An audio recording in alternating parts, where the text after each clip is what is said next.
The Christmas tree in Mom's living room was perfect. It always was. 7 feet tall, white lights, coordinated ornaments in gold and burgundy. Presents stacked underneath in matching wrapping paper. Everything looked like it belonged in a magazine spread. My sister Madison had that effect on things. She made everything look effortless and expensive, and just slightly out of reach for normal people. I was setting the table when she walked in, wearing a cream cashmere sweater that probably cost more than my car payment. Her highlights were fresh.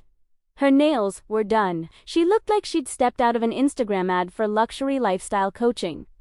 Which, technically, she had. That was her job, sort of. Emma. She air-kissed near my cheek. Love your sweater? Target. Nordstrom. Actually. Her smile tightened. Well, it's very practical. I went back to folding napkins. 14 place settings. The whole family was coming. Mom and Dad. Madison and her husband Trevor. My Aunt Carol and Uncle Bob. Their 2 kids. Grandma Chun. My cousin Sophie and her boyfriend. And me. The single one. The practical one. The one who wore Nordstrom sweaters that looked like they came from Target. Madison started rearranging the silverware I'd already placed. Forks on the left. Emma. How many times do I have to tell you? The forks were on the left. No, they were slightly offset. Details matter. I stepped back and let her fix my work. It was easier than arguing. Trevor came in carrying a bottle of wine that probably cost $200. He kissed Madison's temple and set the wine on the counter like it was made of glass. Babe, should this breathe, or is it too early? Let it breathe. We'll serve it with dinner. She turned to me. Emma, can you make sure there are enough wine glasses? Last year we ran out and had to use the everyday glasses. It was mortifying. There are 16 wine glasses. Are they the Riedel ones? Not the cheap ones from Crate and Barrel. They are the Riedel ones, Madison. She nodded, satisfied. Good. Presentation is everything. You know that. I did know that. Madison had been telling me that my entire life. Presentation is everything. Appearances matter. People judge you by how things look, so make sure everything looks perfect. Madison's entire existence was about making things look perfect. House. A 2,400 square foot rental in a nice part of town with furniture from West Elm and art from local galleries. Her car, a leased BMW X5 in white. Her wardrobe, exclusively designer labels, purchased during sales, but never admitting to that. Her career luxury lifestyle coach, which meant she posted on Instagram about manifesting abundance and charged people $500 an hour for Zoom calls about their limiting beliefs around money. Her marriage, Trevor, who worked in tech sales and wore expensive watches and talked about cryptocurrency at every family gathering. Everything looked perfect. And I was the only one who knew it was all held together with my credit cards. Dinner started at 6. Everyone gathered around the table with glasses of Trevor's expensive wine. Mom had made her famous crown, roast, Dad carved, while everyone ooshed and ate. Appropriately, Madison was holding court at the far end of the table, telling everyone about her latest business venture. It's called the Abundance Academy. I'm creating an entire curriculum around wealth manifestation and luxury mindset coaching. The beta program had 12 students, and we grossed $24,000 in 6 weeks.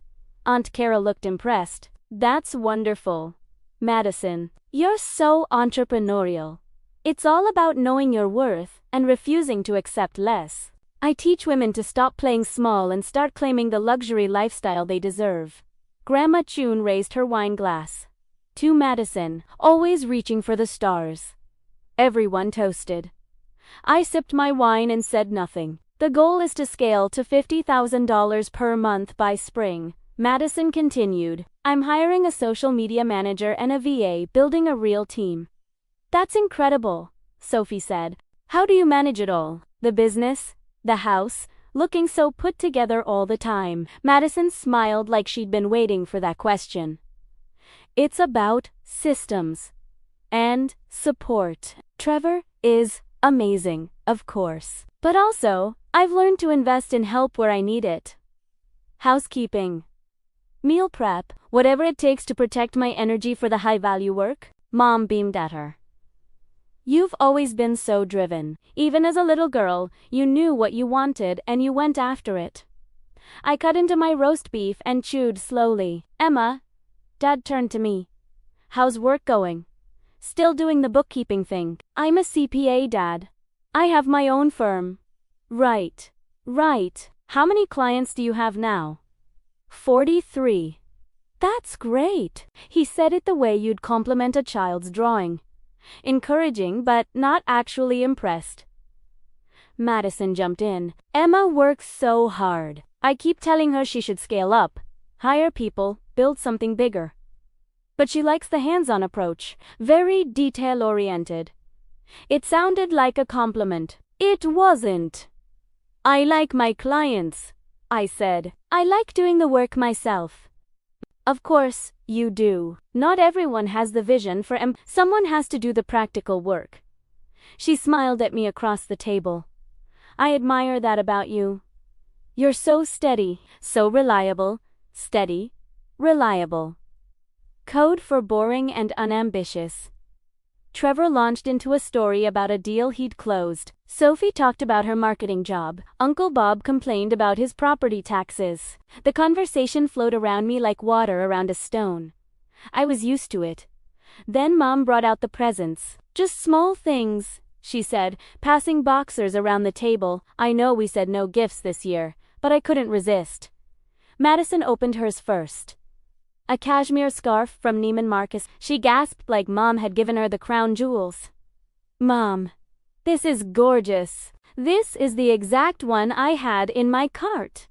I know, sweetie. I saw you looking at it when we went shopping. Primera opened me a candle from HomeGoods and a picture frame. I thought you could use a nice candle for your apartment, Mom said, and the frame is for that photo I took of you at Thanksgiving. You looked so pretty. Thanks, Mom. Madison was already wearing her scarf, posing for photos with Sophie. The scarf probably cost $400. My candle was $12.99. But that was fine. That was how it always went. After presents, we moved to the living room for coffee and dessert. I was helping Mom in the kitchen when I heard Madison's voice rise in the living room. Oh, Emma had the strangest request earlier. I froze. Mom looked at me.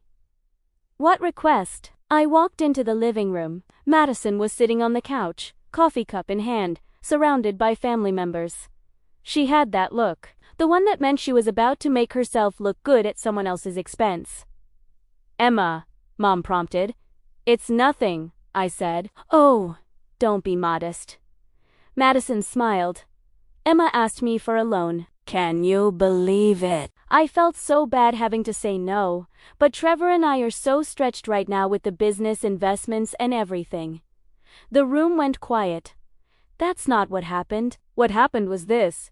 2 weeks ago, Madison had texted me in a panic. Her business bank account was overdrawn. She needed $2,000 immediately, or her website hosting would shut down. Could I help just this once? I'd said no. For the first time in 3 years, I'd said no, and she'd said, seriously? I'm your sister. I'd help you if you needed it. And I'd said, you've never helped me. I've been helping you for 3 years. I can't do it anymore. And she'd said, whatever. I'll figure it out myself. Don't come begging to me when you need something. But now, sitting in Mom's living room with 14 family members staring at me, the story had changed. Now I was the one who'd asked for money. Emma, Dad said slowly, are you having financial trouble? Why didn't you say something? I'm not having financial trouble. That's not. There's no shame in asking for help, Aunt Carol said kindly. We're family. I didn't ask Madison for money. Emma, it's okay. Madison's voice was so understanding, so compassionate. I'm not judging you. I know you don't make as much as Trevor and me. I know your business has been struggling. My business isn't struggling. Well, if you're asking to borrow money, I never asked you for money. You asked me. Madison's face flickered. Just for a second, then the compassionate mask slid back into place. Emma, That's not what happened. I think maybe you're confused. I'm not confused. 2 weeks ago, you texted me at 9 p.m. Your business account was overdrawn. You needed $2,000 for your website hosting. You begged me to send it immediately. Trevor shifted uncomfortably. Madison's smile went rigid. I think you're misremembering. I have the text messages. The room went very quiet. Madison laughed. It sounded forced. Okay, yes, I may have asked you to float me a small amount until my client payments cleared. That's totally different from you asking me for a loan because your business is failing. My business isn't failing. My business is profitable. I netted $240,000 last year. You could have heard a pin drop.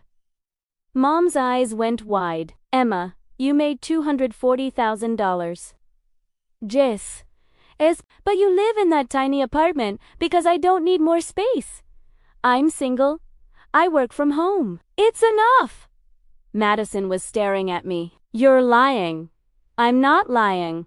There's no way you make that much doing bookkeeping. I'm a CPA with 43 clients. I do tax preparation, financial planning, business consulting, and forensic accounting. I charge between $150 and $300 per hour depending on the service. I work 50 to 60 hours per week. Do the math. Trevor was doing the math in his head. His expression changed. Madison's face was red. If you make so much money, why did you say no when I asked for $2,000? What kind of sister refuses to help with $2,000 when she's making $240,000? The kind who's already given you $119,463 over the past 3 years. The number hung in the air like smoke. Dad said, "What?" I pulled out my phone, opened my banking app, pulled up the spreadsheet I'd been maintaining since. Madison's temporary financial trouble started 3 years ago. $119,463, broken down as follows: rent payments, $42,000 over 36 months, when Madison's coaching business wasn't generating income. Car payment, $687 per month for 24 months. Total $16,488 car insurance. $240 per month for 36 months. Total $8,640. Credit cards, Amex, Chase, and Discover. Minimum payments and occasional payoffs. Total $31,550. Website hosting, email software, and business tools. $8,785. Personal expenses including hair, nails, clothes for client meetings. $12,000. I looked up from my phone. Everyone was staring at me. Should I continue? I have receipts for everything. Madison's mouth opened and closed. Those were loans. I was going to pay you back. You never said they were loans. You said they were temporary help. You said your business was about to take off. You said you just needed to get through the launch, the rebrand, the website redesign, the certification program. There was always something. I was going to pay you back, she repeated. Her voice was shaking now. When? Your Abundance Academy that grossed $24,000 in 6 weeks. That's $4,000 per week. Your expenses for that program were at least $2,000 per week in ads and software. That leaves you $2,000 per week profit. $8,000 per month. Your rent alone is $2,400. Your car payment is $687. Your insurance is $240. Your minimum credit card payments total about $800. That's $4,127 in fixed expenses. You're netting maybe $4,000 after business expenses. You have $127 left over per month. You can't afford your life. Trevor was staring at Madison. You told me your business was profitable. It is profitable. You're barely breaking even, and you're only breaking even because Emma has been paying for half your life. Madison turned on him. Don't you dare. How much do you actually make, Madison? His voice was cold. Real numbers? I don't have to. How much? About $4,000 per month. But that's just right now. Once the academy scales, you told me you were making $15,000 per month. You said that's why we could afford the BMW, why we could afford the house in Riverside. Madison's face crumpled. I didn't want you to think I was failing, so you lied. And you've been taking money from your sister to cover the lie. It's not like that. I stood up. Every eye in the room followed me. Emma's mom said, "Sweetie, sit down. Let's talk about this." There's nothing to talk about. Madison has built an entire lifestyle she can't afford. She's been funding it with my money while telling everyone, including her husband, that her business is thriving. And tonight, in front of our entire family, she tried to make me look like the one with money problems. I didn't mean. Madison's voice broke. Yes, you did. You absolutely meant it. Because that's what you do. You make yourself look good by making me look bad. The successful entrepreneur and her struggling bookkeeper's sister, except it's all backwards. I opened my banking app. Right there, in front of everyone, I started canceling payments. Madison's rent, autopay canceled. Madison's car payment, autopay, canceled. Madison's car insurance, autopay canceled. Madison's Amex minimum payment, autopay canceled. Madison's Chase minimum payment, autopay canceled. Madison's website hosting, autopay canceled. What are you doing? Madison whispered. I'm stopping all of it. Every payment. You want to call me a beggar in front of our family? Fine. But you don't get to beg me for money anymore. Madison's phone buzzed. Then buzzed again. Then it started ringing. She looked at the screen. Her face went white. What is it? Trevor asked. Credit card company, saying my Amex is overdue. Her phone buzzed again.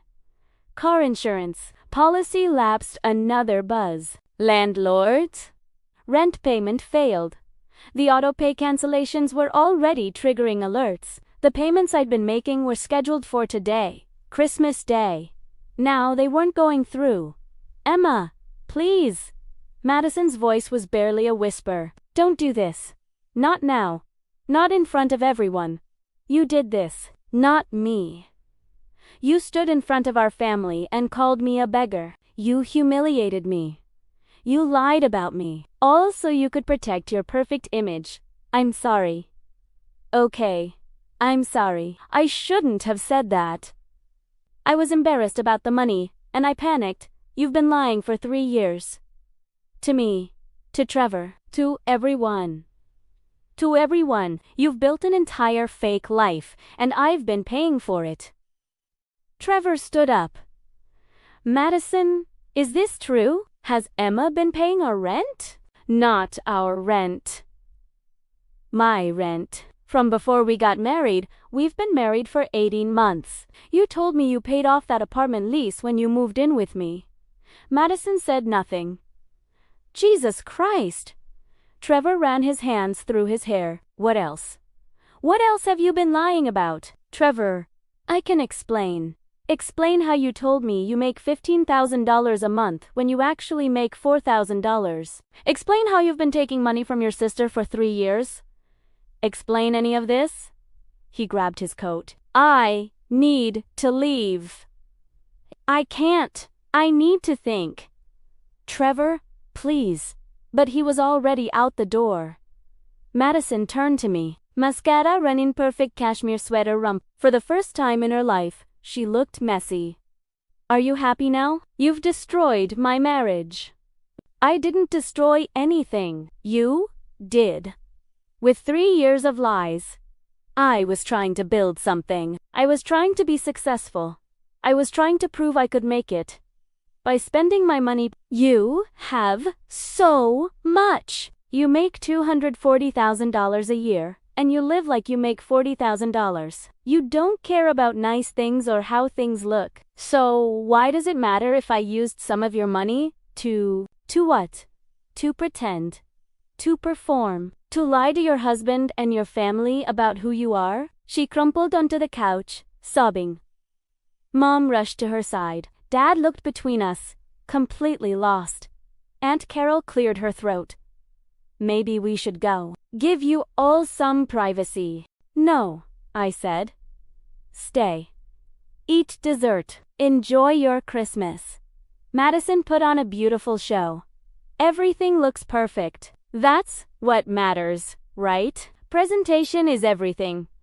I grabbed my coat and purse. Emma, wait. It was Grandma Chun. She'd been silent this whole time, watching everything unfold. I turned. Did Madison really take over $100,000 from you? Yes, Grandma. And you gave it to her. Why? I looked at Madison, still sobbing on the couch. At Mom, trying to comfort her. At Dad looking uncomfortable and confused.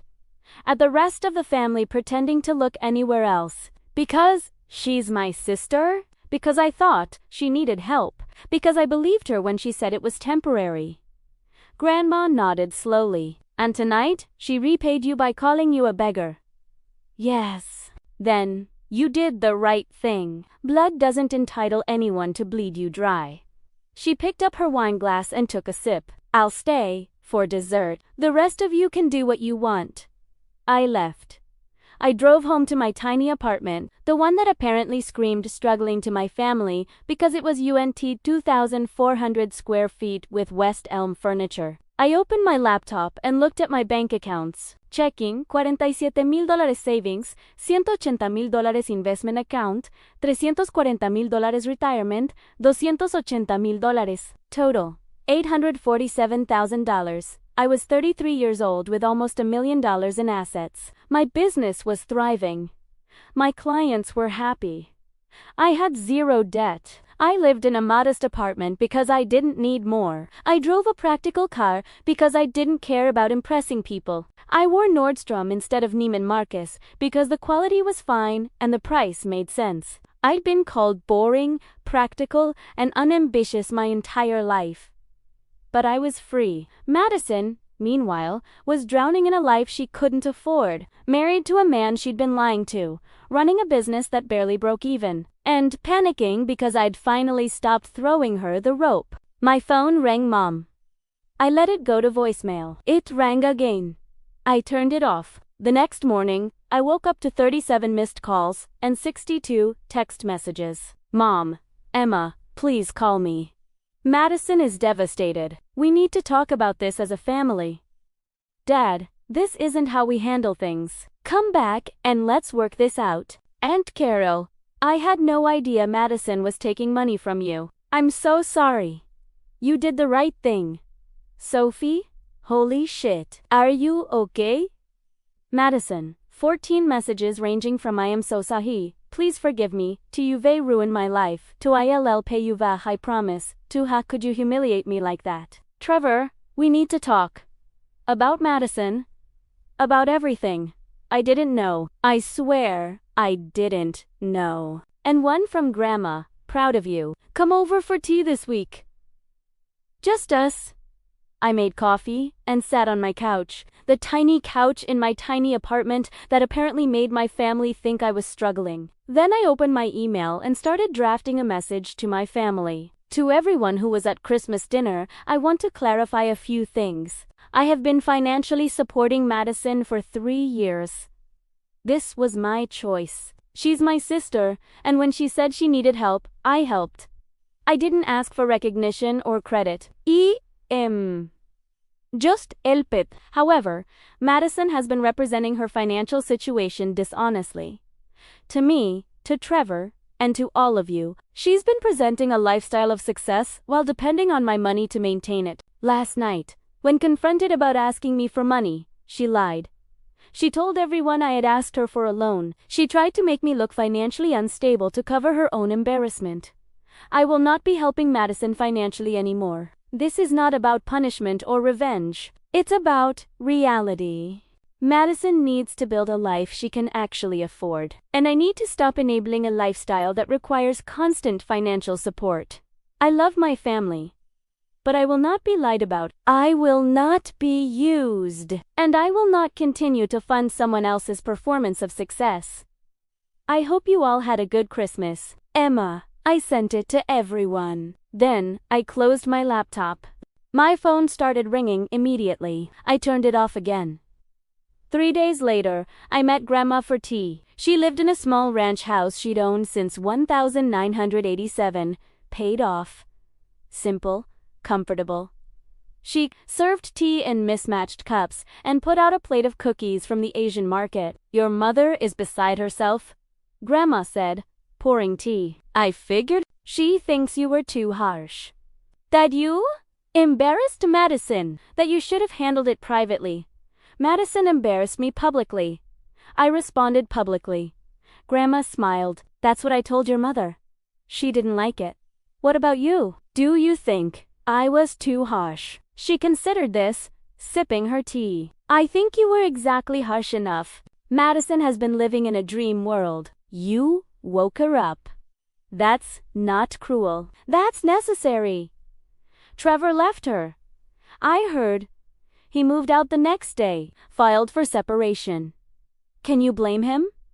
She lied to him about everything. Money, business, who was paying for what he thought. He married a successful entrepreneur. He married someone playing dress up with her sister's credit cards. I wrapped my hands around my teacup. I feel bad for her.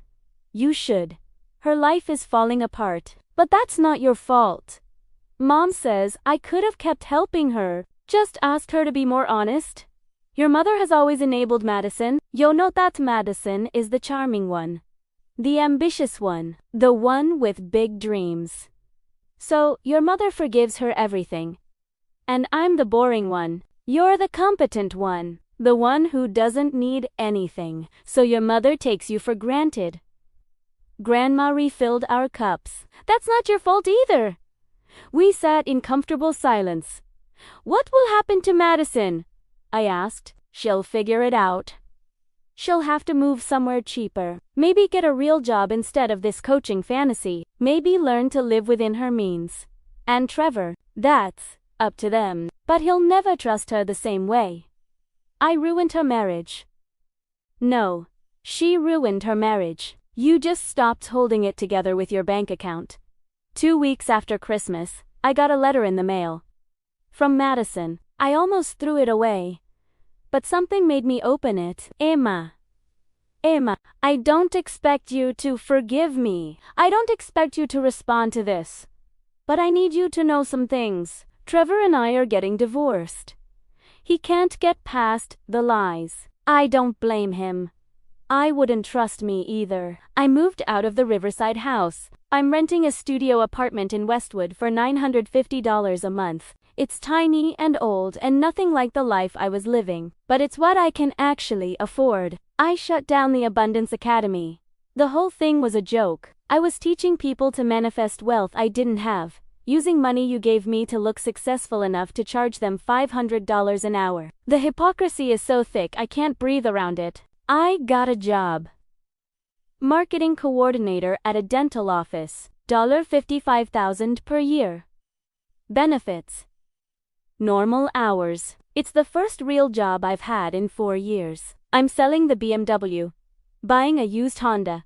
I'm selling all my designer clothes. Paying off the credit cards. Starting over. I'm 28 years old, and I have to learn how to be an adult because I spent my entire 20s performing success instead of building it.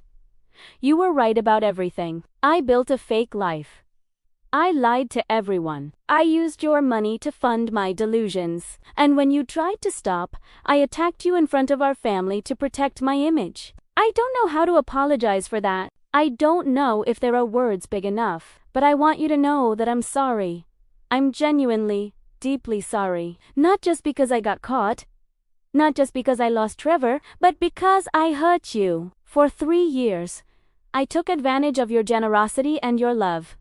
And then I repaid you with cruelty. You deserved so much better. I know you won't help me anymore.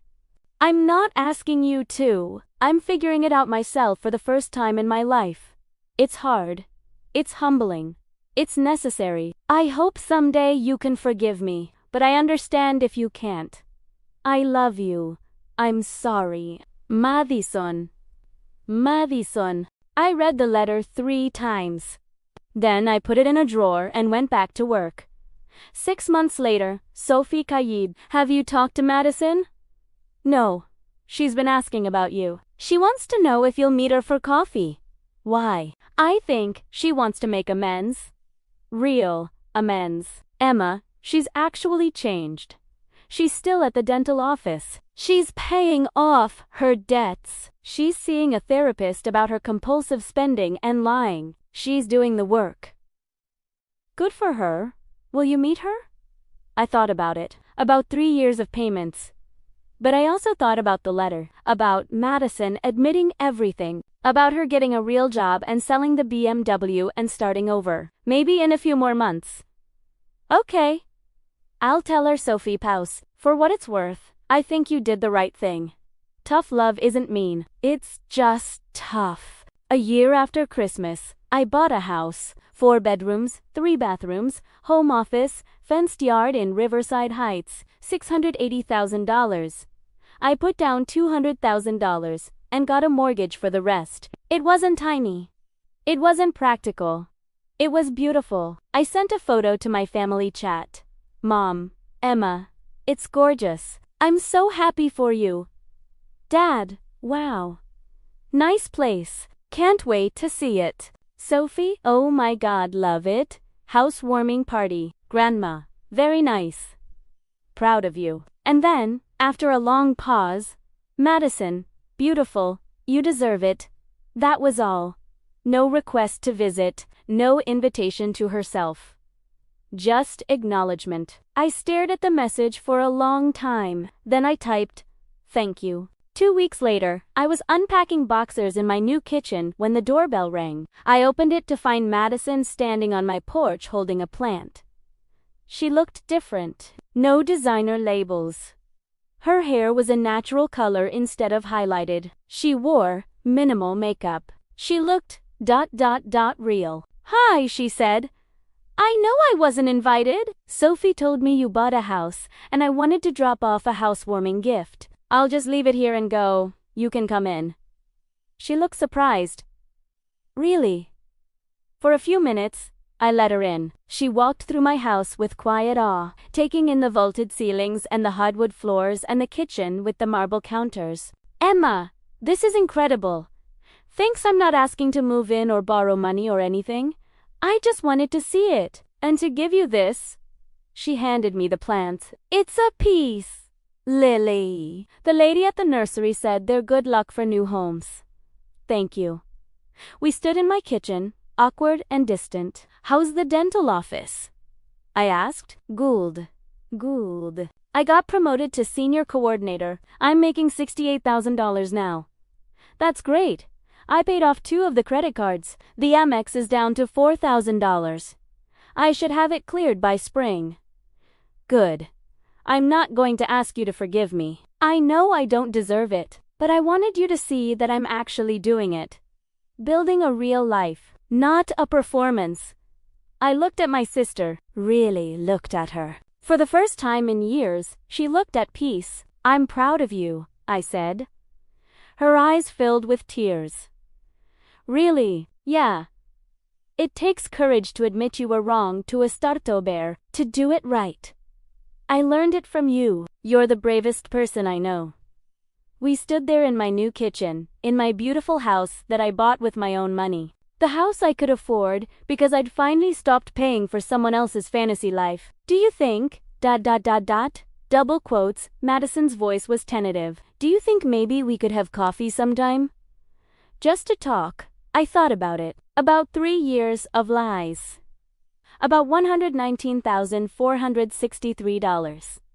About standing in a living room being called a beggar. But I also thought about growth.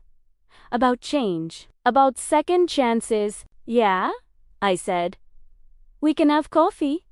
She smiled. It was small and real, and nothing like the performative smile I'd seen my whole life. Thank you, Emma. For everything. For helping me when I needed it. And for stopping when I needed that too. She left. I watched her drive away in her used Honda Civic. Then I went back to unpacking my beautiful house. The one I could afford. The one I'd earned.